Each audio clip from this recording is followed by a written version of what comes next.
तो जय Hind SSC CGL वाले, देखिए आज ऑपरेशन 50 बैच के तहत आज दूसरा दिन है, ठीक है। और दूसरा दिन है, भी 25 क्वेश्चन का सेट आ चुका है आपके सामने। तो सबसे पहले आप इन क्वेश्चनों को कीजिएगा, फिर हमारा सॉल्यूशन देखिएगा, ठीक है। ऐसे आपको ज़्यादा फायदा होगा। देखिए, यदि आपको कोई भी समस्या होता है तो आप इस कॉन्टेक्ट नंबर पर यहाँ पर संपर्क कर सकते हैं, ठीक है। या व्हाट्सअप नंबर यही है, जो भी डाउट हो आपका आप इस पर भेज सकते हैं, ठीक है। और यहाँ पर जो है टेलीग्राम चैनल से ज्वाइन निश्चित रूप से हो जाइए। यहाँ पर टेलीग्राम चैनल खोले हैं एजुकेशन भाई रूपक गुप्ता, जो कि यूट्यूब चैनल का नाम है। तो इस पर आप लोग जो है ज्वाइन हो जाइएगा जल्द से जल्द, ताकि कोई भी अपडेट हो तो उस पर हम अपडेट करते रहते हैं, ताकि कोई दिक्कत ना हो, ठीक है। तो चलिए यहाँ पर अब हम लोग शुरू करेंगे क्वेश्चन नंबर 1 से, ठीक है। तो सबसे पहले आप जो है इन क्वेश्चनों को पहले अपना से सोल्व कीजिएगा, फिर देखिएगा, ठीक है। तो चलिए यहाँ पर देखते हैं हम क्वेश्चन नंबर 1 से। क्वेश्चन नंबर 1 में क्या है, ठीक है। तो देखिए, यदि tan theta plus 3 cot theta minus 2√3 equal to 0 है, जहाँ थीटा जो है 0 डिग्री से बड़ा है और 90 डिग्री से छोटा है, तो cosec square theta plus cos square theta का मान क्या होगा, ठीक है।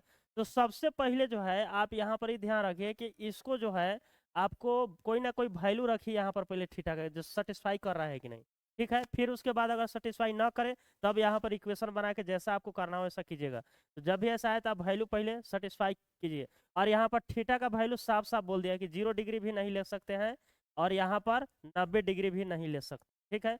0 डिग्री भी नहीं ले सकते, 90 डिग्री भी नहीं ले सकते, और 45 डिग्री लेंगे तो सेटिस्फाई ही नहीं होगा, क्योंकि 1045 का वैल्यू 1, इसका 1 गुना 3 3 और -2√3 इजकल टू 0। तो फिर यहाँ पर जो है इजकल टू 0 नहीं आएगा, 3 1 4 आ जाएगा, फिर घटेगा तो यहाँ पर नहीं हो पाएगा। तो 45 डिग्री भी नहीं होगा। अगर यहाँ पर थोड़ा सा ध्यान से देखिएगा तो यहाँ पर जो है 60 डिग्री बिल्कुल आसानी से यहाँ पर जो है सेटिस्फाई कर रहा है। 60 डिग्री थीटा का वैल्यू अगर 60 डिग्री रखते हैं तो tan 60 डिग्री का वैल्यू क्या हो जाएगा, √3 और प्लस 3 इंटू कॉट 60 डिग्री का वैल्यू क्या हो जाएगा, 1/√3 और -2√3 इक्वल टू 0 आना चाहिए। अब देख लीजिए यहाँ पर √3 से ही कटेगा तो √3 होगा, और एगो √3 एगो √3 कितना हो जाएगा, 2√3 हो जाएगा, और -2√3 इक्वल टू 0 आराम से आ जाएगा, ठीक है। तो यहाँ पर आप देख सकते हैं थीटा इक्वल टू कितना आ गया, 60 डिग्री। अब इसका वैल्यू सीधे यहाँ पर रखिए, आंसर निकाल लीजिए। तो कॉसेक 60 डिग्री का वैल्यू कितना हो जाएगा, 2/√3 होता है तो स्क्वायर करेंगे तो 4/3 हो जाएगा, ठीक है।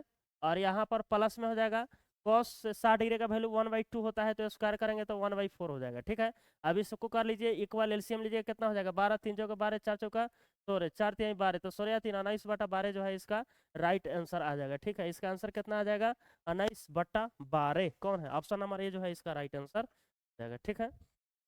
चलिए अब क्वेश्चन नंबर 2 की ओर चलते हैं। देखिए क्वेश्चन नंबर 2 में क्या है। 9500 रुपए की धनराशि एक निश्चित वार्षिक चक्रवृद्धि ब्याज पर 2 वर्षों में 11,495 रुपए हो जाती है। समान धनराशि पर समान अवधि और दुगुनी दर के लिए साधारण ब्याज क्या होगा, ठीक है। अब देखिए, तो सबसे पहले तो आपको यहाँ पर रेट निकालना पड़ेगा, तभी आप आगे का क्वेश्चन सोल्व कर सकते हैं, ठीक है। तो रेट देखिए कैसे निकलेगा। 9500 रुपया है, 2 साल में कितना हो जा रहा है, यहाँ पर 11,495 हो जा रहा है। तो यहाँ पर देखना है कि कितना से कितना हो रहा है, कितना इंक्रीज हो रहा है, ठीक है। तो काटिए इसको, पहले रेशियो निकालिए। 19 × 5 = 95, 1900 आ जाएगा। अब फिर 5 से काटेगा तो 5 दूना 10, 5 दूना 10, 5 नवा 45, और फिर यहाँ पर 5 नवा 45, ठीक है। और फिर 19 से जरूर कटेगा ही, तो 19 से कटेगा तो इससे आ जाएगा, फिर 19 से कम 19, 3 19 दूना 38, 19 से कम 19। अब देखिए बोला है 2 साल में इतना से इतना हो रहा है, तो इसका स्क्वायर रूट करेंगे। इसका कौन सी करेंगे हम, स्क्वायर रूट, ठीक है। अगर बोलता 3 साल में तो हम क्यू रूट करते, ठीक है, ताकि रेट मालूम हो 1 साल में कितना से कितना हो रहा है। तो रूट करेंगे तो 10, रूट करेंगे तो 11, यानी कितना आ गया, 10 से 11 मतलब हो रहा है 1 साल में कितना से कितना हो रहा है, 10 से 11, यानी 10% का इंक्रीज हो रहा है। क्योंकि 1/10 गुना 100 कर देंगे यहाँ पर तो क्या हो जाएगा, 10 या 100, 10%। तो 10% रेट आ गया यहाँ पर, रेट 10%। अब क्या कर रहा है आगे, समान धनराशि पर, यानी 9500 ही रुपया पर, ठीक है। क्या कर रहा है, समान अवधि के लिए, कितना है, 2 साल, तो 2 साल के लिए कर रहा है।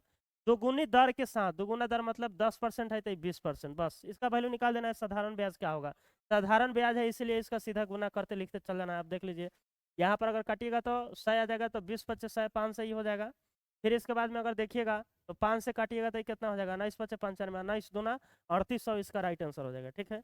यानी ऑप्शन नंबर बी जो है इसका राइट आंसर हो जाएगा, ठीक है।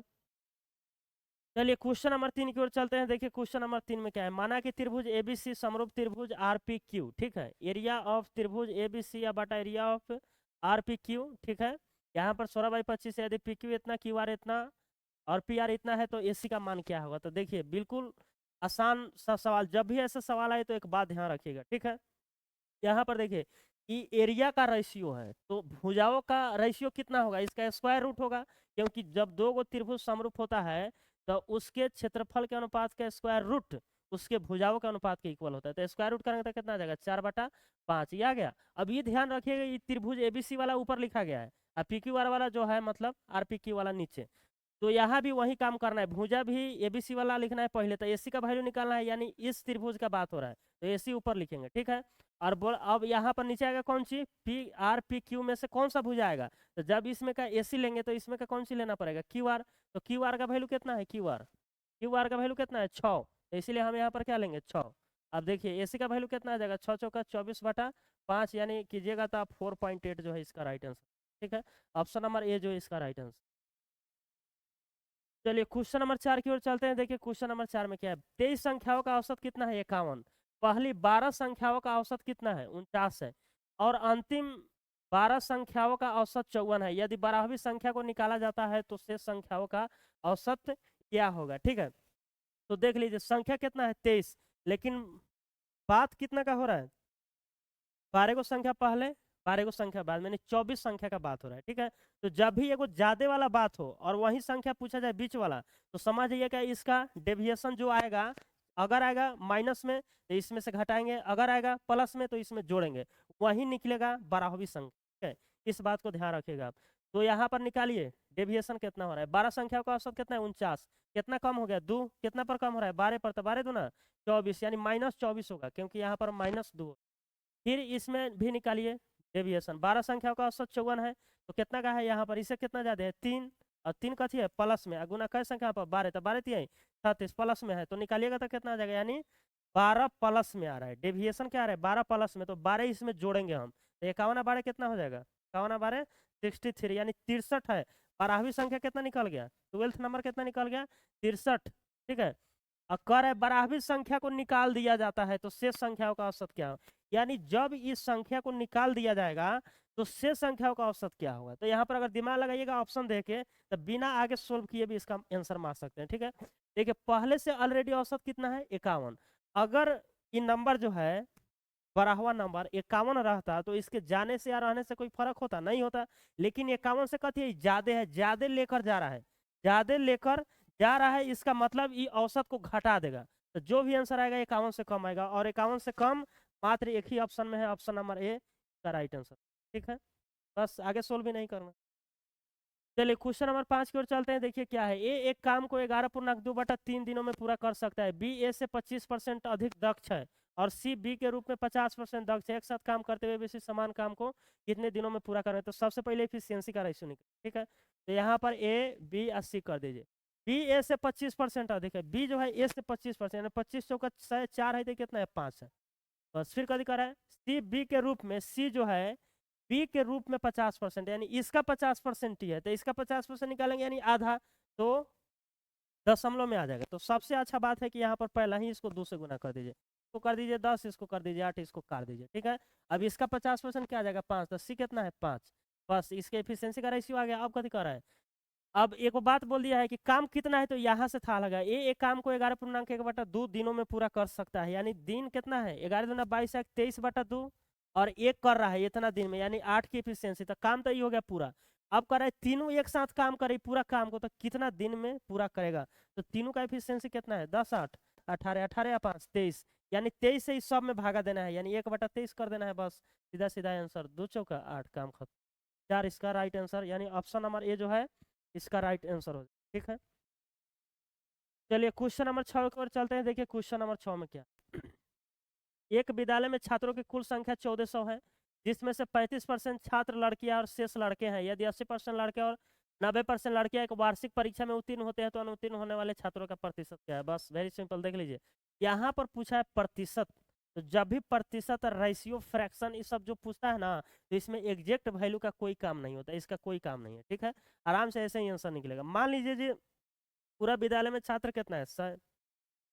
35% कथी है इसमें? 100 में से 35 कथी है? लड़कियां, ये गर्ल है। और शेष कथी है? लड़के, यानी 65 कथी हो जाएगा? बॉय हो जाएगा। यानी 100 में 35 लड़की, तो 100 में 65 क्या हो जाएगा? बॉय। अब क्या कह रहा है? यदि 80% लड़के और 90% लड़कियां, 80% लड़के पास हो रहे हैं, ठीक है, और 90% लड़कियां, 90% लड़कियां जो है वार्षिक परीक्षा में उत्तीर्ण हो रहा है, तो अनुत्तीर्ण होने वाले छात्रों का प्रतिशत, यानी कि उत्तीर्ण हो रहा है 80%, तो जब 80% उत्तीर्ण हो रहा है तो कितना अनुत्तीर्ण हो रहा है, फेल कितना हो रहा है? 20%। तो इसका 20% निकाल लीजिए। तो इसका 10% निकालिएगा तो 6 पॉइंट क्या आ जाएगा? 5। और 20% क्या आ जाएगा? 13। यानी 13 गो लड़का अनुत्तीर्ण हो रहा है, फेल। और इसमें बताइए कितना लड़का फेल हो रहा है? 90% हो रहा है पास, तो फेल कितना होगा? 10%। 10% का मतलब सीधा एगो अंक के बाद इधर से दशमलव दीजिए, इसका निकल जाएगा 10%। तो कितना आ जाएगा? 3.5। तो 13 या 3.5 कितना हो जाएगा? 3.5 16.5 जो है लड़का फेल हो रहा है, ठीक है। अब 16.5 जो लड़का फेल हो रहा है ना, तो ये पूछ रहा है इसका ही कितना परसेंट है पूरा टोटल का? पूरा टोटल का अनुत्तीर्ण होने वाले छात्रों का प्रतिशत बोल रहा है। तो सीधा 100 का इतना है, तो सीधा इतना ही परसेंट हो जाएगा। 100 पर जो रहता है वही परसेंटेज हो जाता है, तो 16.5 आंसर। चलिए क्वेश्चन नंबर 7 की ओर चलते हैं। देखिए क्वेश्चन नंबर 7 में क्या है। एक त्रिभुज एबीसी के शीर्ष ओ केंद्र वाले वृत्त पर है। ए ओ को बढ़ाया जाता है जो वृत्त से बिंदु पी पर मिलती है। बीसी पर बिंदु डी इस प्रकार है कि एडी लंब यहाँ पर लंब होगा, ठीक है, यहाँ पर एडी लंब बीसी है। यदि कोण बी बराबर 68 डिग्री है तो कोण सी बराबर 52 डिग्री है, तो डी ए पी का वैल्यू क्या है?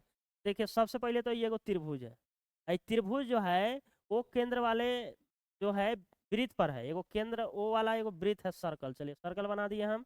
मान लीजिए हम केंद्र ओ वाला यहाँ पर है, ओ वाला यहाँ पर है, ओ कर दिए। और इसको कर दिए हम क्या? A B C. कथी कर दिए हम? ये ए हो गया, ठीक है, ये बी हो गया, दिक्कत।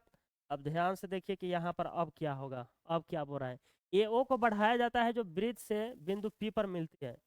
ओ को बढ़ाया जाता है, यानी ओ यहाँ पर मान लीजिए, और इसको पी पर ही मिलता है, ठीक है। अब क्या कह रहा है इसके बाद में? और बीसी पर बिंदु डी इस प्रकार है कि एडी लंब बीसी है, यानी एडी लंब बीसी है, एडी लंब यहाँ पर बीसी हो जाएगा, ठीक है, यानी डी यहाँ पर हो जाएगा, लंब यहाँ पर हो गया, ठीक है। यदि कोण बी बराबर 68 डिग्री, अब बी का वैल्यू कितना है? 68 डिग्री, ठीक है। कोण सी बराबर 52 डिग्री, सी कितना है? 52 डिग्री, ठीक है। तो यहाँ पर बता रहा है D A P, D A P, यानी इस कोण का वैल्यू बताना है इसको, ठीक है। ध्यान दीजिएगा आराम से, तभी समझ आएगा। देखिए ध्यान से देखिएगा, यहाँ पर इधर 90 डिग्री है, इसमें तो कोई दिक्कत नहीं है। यहाँ तक अगर कोई दिक्कत है तो बोलिए। यहाँ 90 डिग्री है, यह भी कितना हो जाएगा? 90 डिग्री, बिल्कुल होगा कि नहीं? 90 डिग्री। तो जब ये 90 डिग्री होगा और यहाँ पर ये कितना है? 68 डिग्री।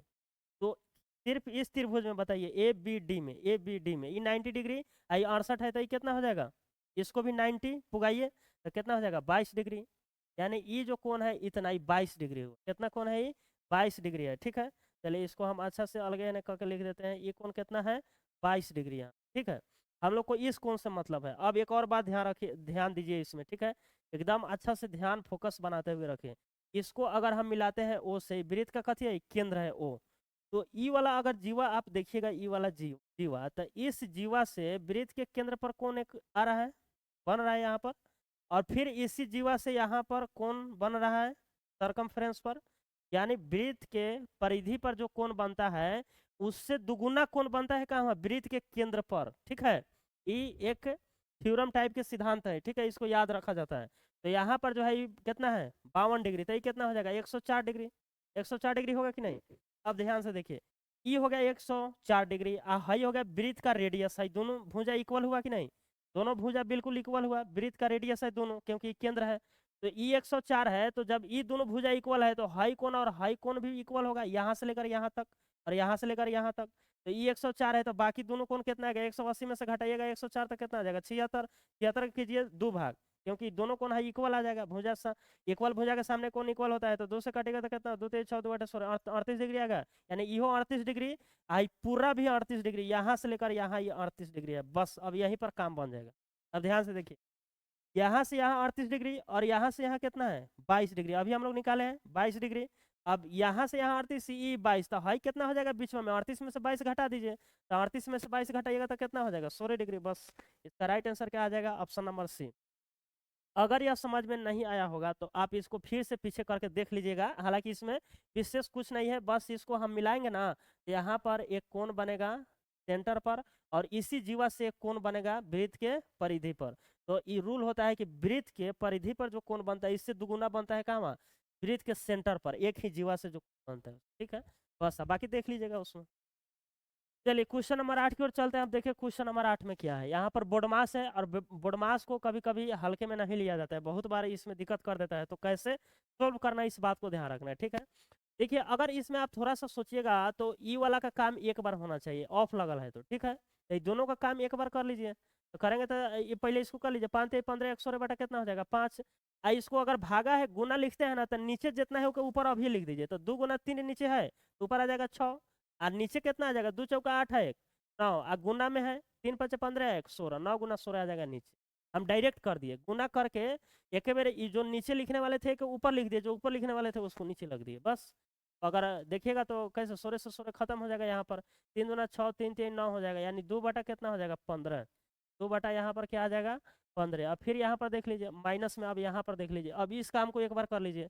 अब यहाँ पर गुना कीजिएगा तो 1 बटा 8 आ जाएगा। यहाँ पर 1 बटा 2 गुना 1 बटा 4, तो 1 बटा 8 आ जाएगा। और 1 बटा 8 भागा 1 बटा 8 1 आ जाएगा यहाँ पर कट के, तो -1। अब प्लस में देख लीजिए यहाँ पर हाई 1 बटा 8 है, आई भागा है, तो गुना कीजिएगा तो 8 ऊपर जाएगा, 8 ऊपर जाएगा तो 2 से ही कट जाएगा तो 4 ऊपर आएगा, और 4 से 4 हाई कट जाएगा तो 1 आ जाएगा। और जब 1 आ जाएगा तो ये सब गुना होगा 1 बटा 4 में, तो 1 बटा 4 ही आ जाएगा, ठीक है। तो इस बात को ध्यान रखिएगा। अब नीचे सबको 60 कर दीजिए, क्योंकि सबका एलसीएम 60 आ रहा है, 1 है यहाँ पर, तो 60 कीजिएगा तो इसमें 4 से गुना, 60 से गुना करना होगा क्योंकि बटा में 1 है, 15 से गुना करना पड़ेगा। 4 से कीजिएगा तो 8, अब -60 से कीजिएगा तो क्या, तो -60, अब प्लस 15 यहाँ पर, ठीक है। अब बटा में सब में 60 है, तो देख लीजिए यहाँ पर क्या आ रहा है 15 8 कितना होगा 23। 23 घटेगा इसमें से, इसमें से 60 में से, तो कितना आ जाएगा 37 बटा में 60, आई माइनस में आ जाएगा क्योंकि 60 माइनस में, -37 बटा 60, इसका ऑप्शन नंबर ए जो है राइट आंसर हो जाए, ठीक है। चलिए अगला नंबर क्वेश्चन नंबर 9 की ओर चलते हैं। देखिए क्वेश्चन नंबर 9 में क्या है। 3 अंकों वाली संख्या एबीसी, सीएबी और बीसीए का योग किससे विभाजित नहीं होगा। इसमें बताना है कि किससे विभाजित नहीं।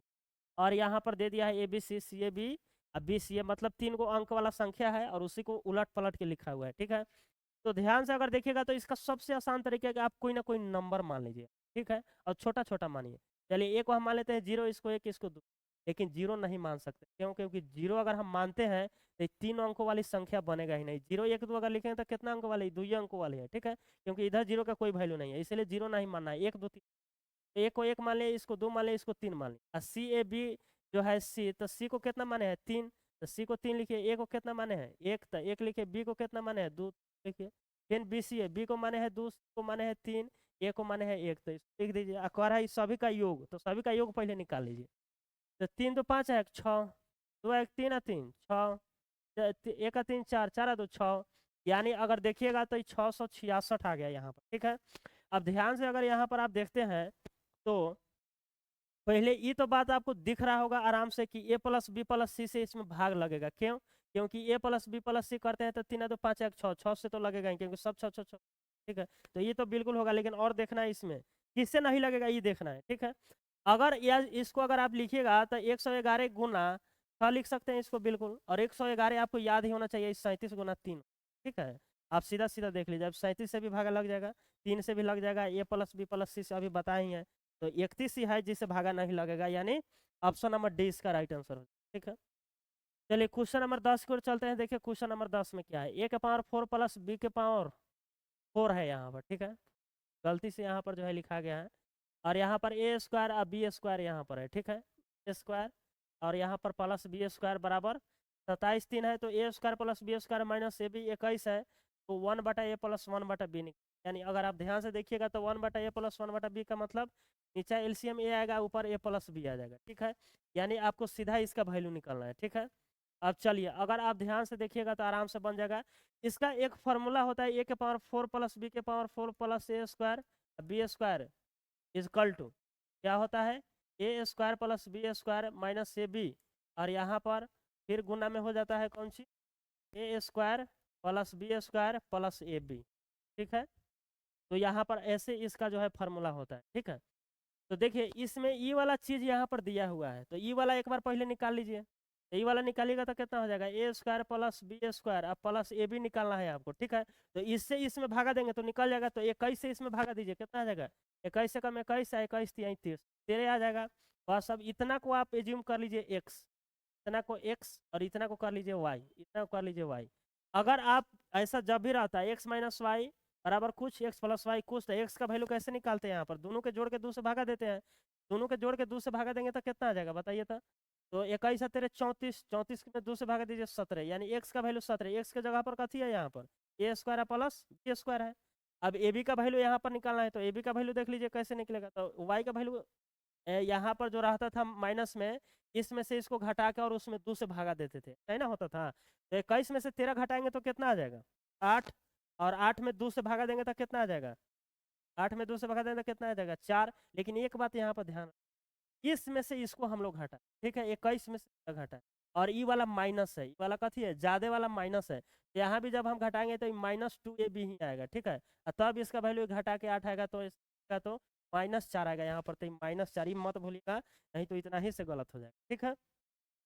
अब देखिए ए प्लस बी का वैल्यू कैसे निकलेगा, ए बी का तो वैल्यू निकल गया नीचे -4 होगा, लेकिन ए प्लस बी का वैल्यू कैसे निकलेगा, तो ए प्लस बी का वैल्यू कैसे निकलेगा, ध्यान से देखिए यहाँ पर ए स्क्वायर प्लस बी स्क्वायर का वैल्यू कितना है 17, तो अगर इसमें 2ab हम जोड़ते हैं, a square plus b square plus 2ab जोड़ते हैं, तो यहाँ पर इधर भी 2ab जो है यहाँ पर ऐड करना पड़ेगा कि नहीं बताइए, 2ab अगर हम एक साइड 2ab जोड़े तो यहाँ भी 2ab ऐड करना पड़ेगा हमको, ठीक है।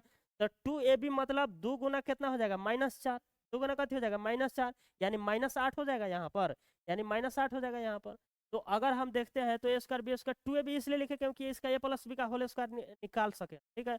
अब इसको हम लोग लिख सकते हैं ए प्लस बी का होल स्क्वायर बराबर में 17 में से अब 8 घटेगा तो कितना हो जाएगा 9, यानी ए प्लस बी अब कितना हो जाएगा, स्क्वायर उधर जाएगा रूट तो कितना हो जाएगा 3, यानी ए प्लस बी का वैल्यू आ गया 3, तो यहाँ पर लिख देंगे 3, बस -3/4 इसका जो है राइट आंसर आ जाएगा। ऑप्शन नंबर सी जो है इसका राइट आंसर है, ठीक है। चलिए क्वेश्चन नंबर 11 की ओर चलते हैं। देखिए क्वेश्चन नंबर 11 में क्या है, एक त्रिभुज एबीसी में भुजा एसी की लंबाई भुजा एबी की लंबाई के 2 गुने से 4 सेंटीमीटर अधिक है, भुजा बीसी की लंबाई भुजा एबी की लंबाई के 3 गुने से 4 सेंटीमीटर कम है। यदि त्रिभुज एबीसी का परिमाप 60 सेंटीमीटर है तो इसका क्षेत्रफल ज्ञात कीजिए, ठीक है। तो सबसे पहले जो है जैसा ही कह रहा है वैसा यहाँ पर करते चलिए, ठीक है। तो त्रिभुज एबीसी पहले यहाँ पर एक एज्यूम कर लीजिए, एबीसी हम यहाँ पर एज्यूम कर लिए, ठीक है। अब बोला है भुजा एसी की लंबाई भुजा एबी की लंबाई के, यानी एबी के लंबाई के एसी का जो लंबाई है 2 गुने से 4 सेंटीमीटर, यानी इसमें गुना करके 4 अधिक कर देंगे तो क्या आ जाएगा यहाँ पर एसी के लंबाई आ जाएगा, ठीक है। हम एबी के लंबाई x मान लिए, एक लंबाई के 2 गुने से 4 अधिक, भुजा बीसी की लंबाई भुजा एबी के लंबाई से ये 3 गुना से 4 सेंटीमीटर कम है, यानी इसके 3 गुना से 4 कम है। यदि एबीसी का परिमाप यानी सभी का योग 60 है तो इसका क्षेत्रफल क्या होगा, तो सबसे पहले एक्स का तो वैल्यू निकालिए तभी तो क्षेत्रफल निकलेगा, सबका योग कीजिए क्योंकि इसका परिमाप दिया हुआ है। तो 2x 3x 3x 6x plus minus ये सब खत्म हो जाएगा, यानी 6x का वैल्यू कितना है 60, x का वैल्यू कितना आ गया 10, x का वैल्यू जब 10 आया तो ये हो गया भुजा 10, ये भुजा कितना हो गया 10 30 4 घटा 26, 10 गुना 20 4 24 हो गया, ठीक है। अब बोला है कि इसका क्षेत्रफल बताना है, अब कितना आदमी इसमें जो हीरोइन का सूत्र लगाना स्टार्ट कर देगा क्षेत्रफल निकालने के लिए। लेकिन अगर ध्यान से देखिएगा तो यहाँ पर ये त्रिभुज है, समकोण त्रिभुज बनेगा कैसे, तो यहाँ पर देखिए अगर 2 से सबको काटते हैं तो 5, 2 से इसको भी काटते हैं तो 13, 2 से इसको भी काटते हैं तो 12, 5 12 13 एक ट्रिपलेट बनाता है जो कि समकोण त्रिभुज में ही संभव है, ठीक है। तो सीधा सीधा आप इसका निकाल लीजिए, तो 1/2 गुना आधार गुना ऊंचाई यानी कर्ण को छोड़कर सबसे लंबी भुजा कौन है 26 है, सबसे लंबी भुजा कौन है 26, 13 नहीं लिखना है क्योंकि तो जांचने के लिए काटे हैं, ये भुजा 10 से है, ये 24 से है, ये 26 से है, तो 26 कर्ण हो गया क्योंकि लंबी भुजा कर्ण होता है तो इसको छोड़ देना है। 1/2 गुना आधार गुना ऊंचाई इसी में रहता है, तो 10 गुना कितना कर देंगे 24, 2 5 10 और 5 गुना 24 कितना हो जाएगा 120, यानी ऑप्शन नंबर सी जो है इसका राइट आंसर, ठीक है।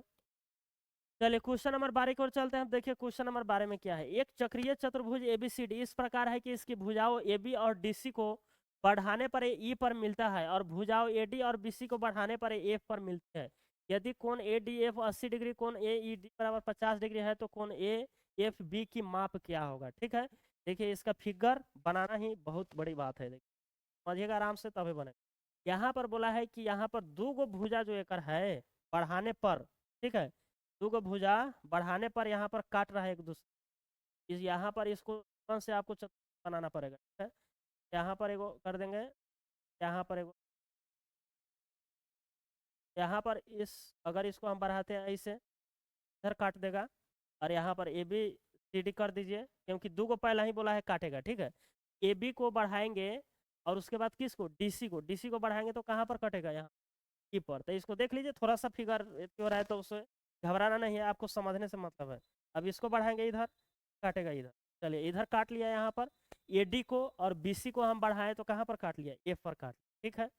बस आपको सिर्फ फिगर देखना है समझने के लिए, ठीक है, टेढ़ा है सीधा है इससे आपको मतलब नहीं होना चाहिए। चलिए देखिए, अब यहाँ पर बोला है कि A D E 80 degree, A D E, A D E यानी ए डी ई जो है 80 डिग्री, ठीक है। आई सभी सीधा है, ये जो है ना ये पूरा सीधे है, भले टेढ़ ऐसे हो गया है, ये एगो त्रिभुज है, ठीक है, पूरा सीधे है। फिर इसके बाद कर A E D 50 degree, A E D यानी ई कोण में कितना है 50 डिग्री, तो A F B, A F B यानी इस कोण का वैल्यू हमको निकालना है, इस, ठीक है, इस कोण का वैल्यू निकालना है। अब कैसे निकलेगा ध्यान से देखिए यहाँ पर, ठीक है। तो बस यहाँ पर कुछ नहीं करना है, सिर्फ त्रिभुज पर ध्यान दीजिए। ई वाला त्रिभुज पर अगर हम ध्यान देते हैं, ई वाला पर, तो ये 80 है, ये 50 है, और सभी का योग 180 डिग्री होता है, तो ये कितना आ जाएगा 50 डिग्री आएगा कि नहीं, बिल्कुल आएगा। आज जब ये चक्रीय चतुर्भुज है, ये कथी है, चक्रीय चतुर्भुज, आमने सामने का कोण 180 डिग्री, तो ये 80 डिग्री है, तो ये कै डिग्री हो जाएगा 100 डिग्री। अब जब ये 100 डिग्री हो गया तब इस त्रिभुज में, ये वाला त्रिभुज में, वाला जो त्रिभुज है इसको देखिए, ठीक है, एगो कोण 100 डिग्री, एगो 50 डिग्री, तो एगो कै डिग्री हो जाएगा 30 डिग्री। बस राइट आंसर क्या आ जाएगा, option number D right answer, ठीक है।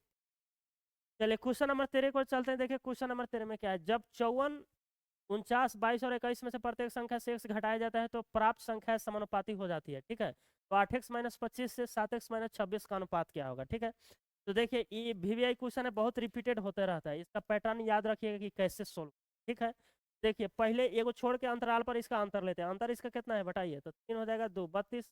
अब इसका अंतर नीचे लिखिए तो कितना होगा, इसका 2 और यहाँ पर 8, 4 से काटेगा तो 4 8 32, 4 7 28। अब इसका अंतर कितना है 1, ई दोनों का अब लगले लगले अंतर देखना है, ई दोनों का चाहे ई दोनों का, ठीक है। तो ई दोनों का अंतर देखिए आप कितना है, ई दोनों का अंतर अगर आप देखते हैं तो कितना है बताइए तो 5, तो 5 है, तो यहाँ पर सीधा सीधा 5 से गुना, कितना से गुना करेंगे हम 5 से, 5 से जब हम गुना करेंगे तो कितना हो जाएगा 8 5 40, इसमें भी गुना होगा, जब इसमें गुना होगा तो 7 5 35। अब देखिए 40 है, मतलब 40 पहिल का होना चाहिए, 40 तो 54 है, कितना ज़्यादा है 14 ज़्यादा है, तो ज़्यादा है कि नहीं। दूसरा का 35, अब देखिए 35 है, ये 35 होना चाहिए, है 49, कितना ज़्यादा है, ये भी 14 ही ज़्यादा होगा, ये भी कितना ज़्यादा होगा 14 ही, यानी x ही ऐसा चीज़ है, x मतलब 14 जो घटाने पर यह समानुपात में हो। बात समझ आ रहा है कि नहीं, मतलब 14 घट रहा है तभी तो हो जा रहा है। यहाँ पर 54 के जगह पर लिखना होगा कौन चीज, 40 49 के जगह पर क्या लिखना होगा 35, इसी के जैसे आगे तभी यह समानुपात में हो, ठीक है। इसका मतलब हम लोग कितना घटा रहे हैं 14, तो x का वैल्यू कितना आ जाएगा 14, क्योंकि यहीं से निकला है, सीधा यहीं से कंपेयर यहाँ पर करना होता है कि अगर ये 40 आ गया, ये 54 है, इसका मतलब बेसी है तो घटाना होगा, तो इसलिए x का वैल्यू 14 आ गया। अब यहाँ पर रख लीजिए सीधा, 14 8 26 है, अब माइनस 25, 14 7 98, 14 8 72 से होता है, भले सॉरी यहाँ पर 14 8 ही 112 होता है, ठीक है। 112 में से 25 घटाएंगे तो कितना हो जाएगा, कितना हो जाएगा 87 रेशियो। अब इसका भी निकालिए, 14 7 98, 98 में से 26 घटाएंगे तो कितना हो जाएगा 7, और इधर कितना हो जाएगा 2, बस 72। अब 3 से काट दीजिए, 2 6 3 9 27, 6 3 यानी 29 अनुपात जो है यहाँ पर 24 जो है, ऑप्शन नंबर सी जो है इसका राइट आंसर, ठीक है। चलिए क्वेश्चन नंबर 14 की ओर चलते हैं। देखिए 14 में क्या है, ABCD एक चक्रीय चतुर्भुज है जिसमें कोण A बराबर x डिग्री, कोण B बराबर 5y डिग्री, C बराबर 2x डिग्री, D बराबर y डिग्री, तो 3x - y का मान क्या होगा। अब देखिए जब भी आप ABCD चक्रीय चतुर्भुज लिखिएगा तो आमने सामने कौन सा आएगा, कोण A आएगा और फिर C आएगा, आएगा कि नहीं, फिर आमने सामने कौन आएगा, एगो B आएगा एगो D आएगा, क्योंकि अगर कोई भी चतुर्भुज बनाते हैं ABCD, देख रहे हैं आमने सामने ACBD आ रहा है यहाँ पर, बस इसको लिखने का जरूरत नहीं है, आप सीधे ही दोनों का योग, और चक्रीय चतुर्भुज में आमने सामने का कोण कितना होता है 180 डिग्री होता है दोनों का योग, तो इसको दोनों का योग कीजिए A और C, 3x, 3x का वैल्यू 180, x का वैल्यू कितना आ जाएगा 3 × 18 60, एक्स का वैल्यू कितना आ गया 60 डिग्री। बस अब यहाँ पर देख लिए बी और डी 5y और डी कितना है y 6y, तो 6y इक्वल टू कितना आ जाएगा 180 डिग्री, मतलब 6 × 3 = 18 30 डिग्री, y बराबर कितना आ गया 30 डिग्री। कुछ कथी रहा है यहाँ 3x - y, तो 3 × 60 माइनस 30, तो कितना हो जाएगा 120 डिग्री आ जाएगा सीधा यहाँ पर। तो ऑप्शन नंबर सी जो है यहाँ पर इसका राइट आंसर।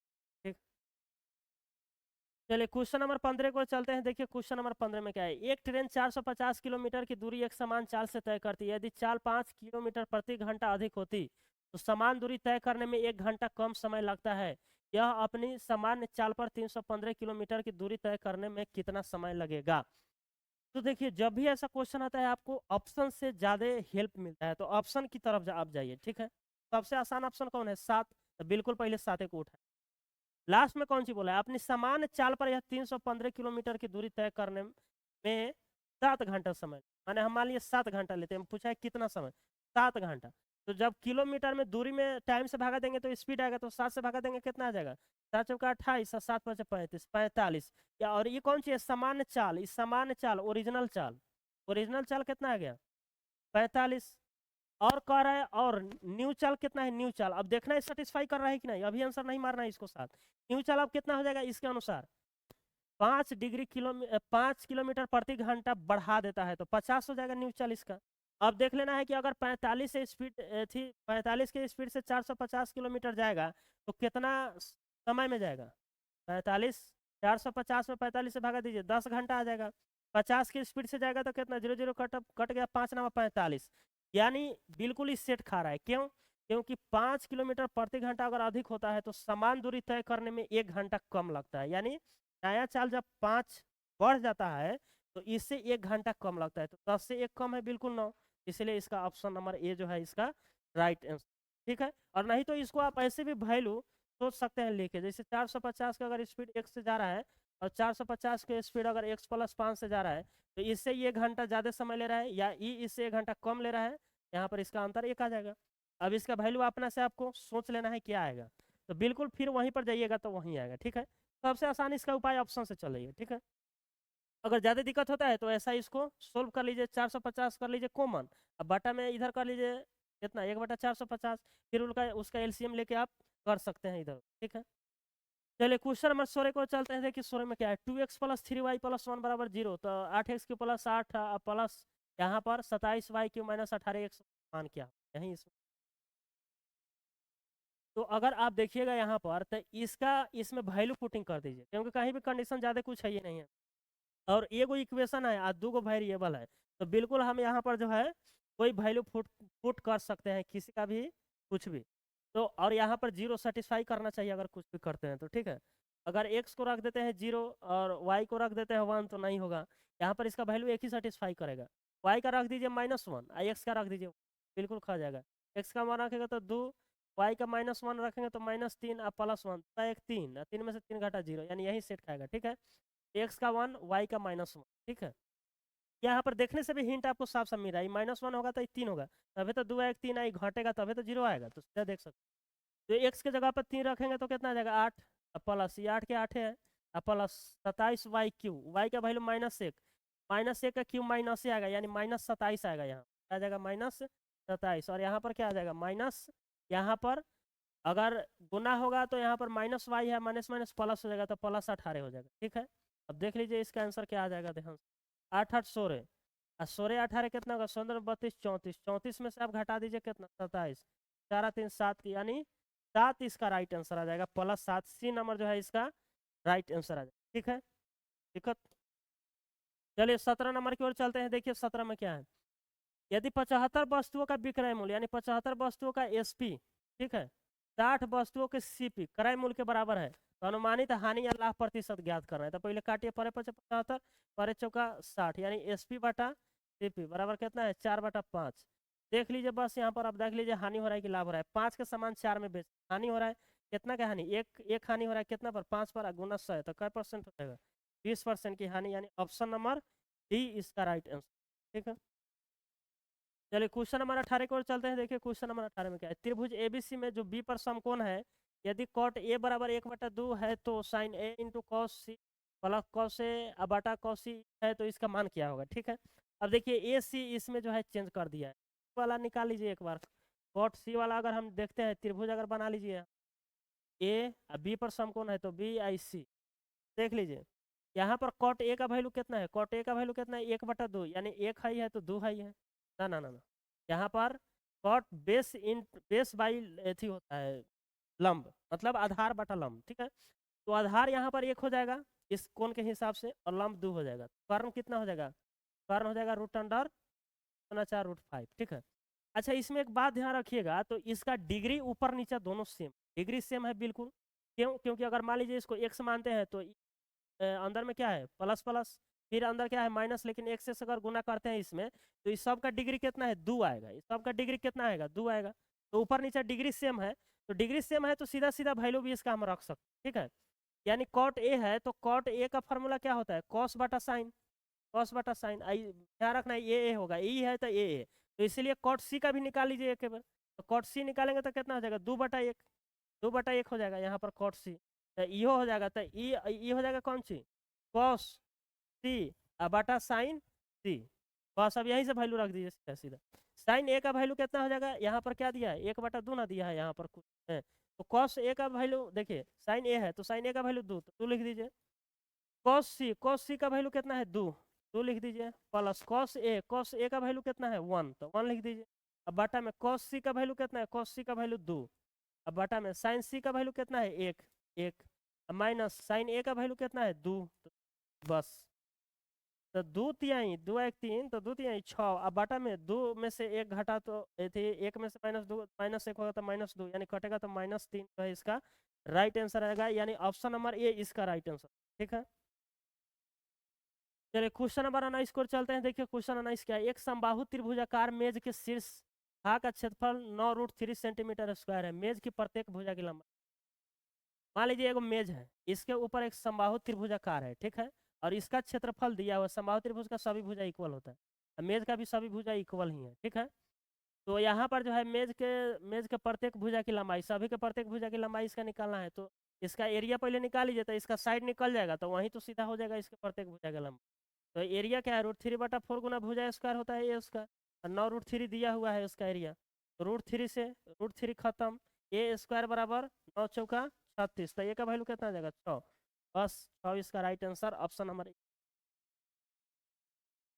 चलिए क्वेश्चन नंबर 20 की ओर चलते हैं। देखिए क्वेश्चन 20 क्या है, 3/9 का तीसरा अनुपातिक पी है, 6p 4 का चौथा अनुपातिक क्या होगा। तीसरा अनुपातिक पी है यानी 3/9 बराबर 9/p, यही ना होता है तीसरा अनुपात, तो यहाँ तो 3 3 9 कर देंगे तो पी का वैल्यू कितना आ जाएगा 27। अब कह रहे हैं इसका चौथा अनुपात क्या होगा, तो 6/p मतलब 27 बराबर 4 बटा जो चौथा अनुपात x मान लीजिए, तो 3 दूना 6 3 नवा 27 4, यानी 9 दूना 18, अगर गुना कीजिएगा तो 9 में 2 बराबर 18, ऑप्शन नंबर सी इसका राइट आंसर, ठीक है। चलिए क्वेश्चन नंबर 21 की ओर चलते हैं। देखिए क्वेश्चन 21 में क्या है, 20 तक हो गया, चलिए 21 की ओर देखिए क्या होता है। Sec square theta into 1 + 1 cosec theta into 1 - 1 बटा कोसेक ए, मतलब ए है, थीटा चाहे बात एक ही। तो यहाँ पर अगर आप ध्यान दीजिएगा तो अगर हम ए का वैल्यू 45 डिग्री रखते हैं तो डबल ऑप्शन आ जाएगा, एक यहाँ भी आ जाएगा, एक 45 डिग्री नहीं रख सकते हैं, 45 डिग्री नहीं रखेंगे तो, और यहाँ पर 90 डिग्री भी नहीं रख सकते हैं क्योंकि सेक है, 0 डिग्री भी नहीं रख सकते हैं क्योंकि यहाँ पर कोसेक है। लेकिन अगर आप थोड़ा सा ध्यान से देखिएगा ना तो इसमें वैल्यू रखने का जरूरत है। देख लीजिए अगर सेक स्क्वायर ए यहाँ पर लिखते हैं आई 1 + 1 बटा कोसेक कथी हो जाएगा साइन ए, वही 1 - 1 बटा कोसेक कथी हो जाएगा साइन ए, ठीक है। यहाँ पर जब हम लिखेंगे तो सेक स्क्वायर ए और यहाँ पर 1 - साइन स्क्वायर ए क्या हो जाएगा सेक स्क्वायर ए इंटू कॉस स्क्वायर ए, तो दोनों में गुना होगा तो क्या हो जाएगा 1, यानी ऑप्शन नंबर बी जो है इसका राइट है।